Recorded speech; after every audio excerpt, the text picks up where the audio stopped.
Usuteaduse instituudis ei õpetata mitte ainult teoloogilisi distsipliine. Oma koht on ka teistel religiooniga tegelevatel teadusharudel.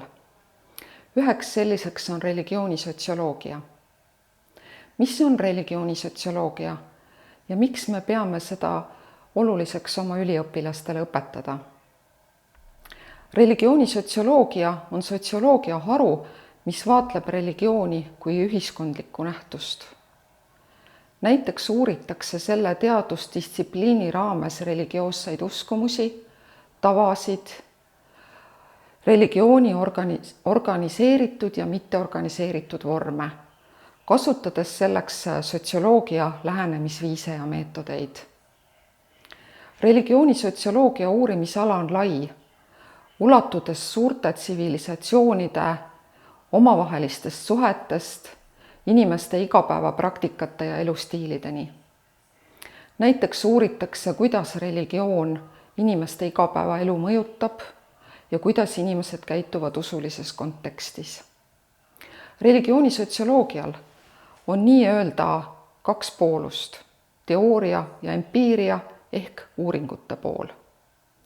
Empiiria ja teooria on omavahel vastastikku seotud. Teooriad seletavad uuringute käigus kogutud andmete põhjal, mis ühiskonnas toimub, ja vastupidi, teooriad suunavad omakorda ka uuringute läbiviimist. Kas teie näiteks teate, miks mõned inimesed meie hulgast on altimad mõtisklema igavikuliste küsimuste üle, aga teised ei tee seda peaaegu kunagi?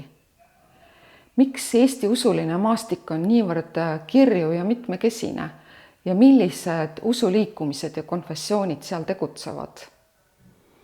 Miks kogudustes on naisi rohkem kui mehi? Miks peetakse eestlasi usuleigeteks samal ajal kui selgeltnägijatel, nõidadel ja kas või tantralaagritel on huvilisi ja publikud küllaga? Kõiki neid teemasid käsitleb ja uurib religioonisotsioloogia ja nendest me räägime Usuteaduse instituudis ka religioonisotsioloogia loengutes.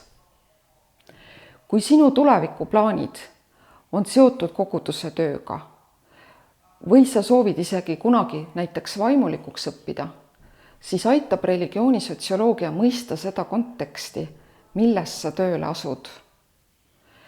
Religioonisotsioloogilised uuringud aitavad aru saada kaasaegse inimese hoiakutest, mõtetest, arusaamadest, aitavad tunnetada seda, milline on tema igapäevakäitumine, tema elustiil, millised on kas või tema mured ja rõõmud, kuidas ta käitub siis, kui tal on tekkinud oma elus mingisugused lahendamatud ülesanded, kriisid, kust ta hakkab abi otsima ja nii edasi.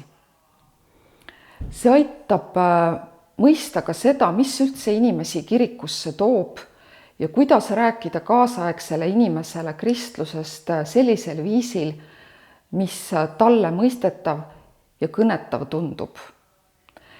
Nii et kõiki neid teemasid me oma loengutes käsitleme, olete teretulnud Usuteaduse instituuti õppima, olete teretulnud huvi tundma religioonisotsioloogia vastu.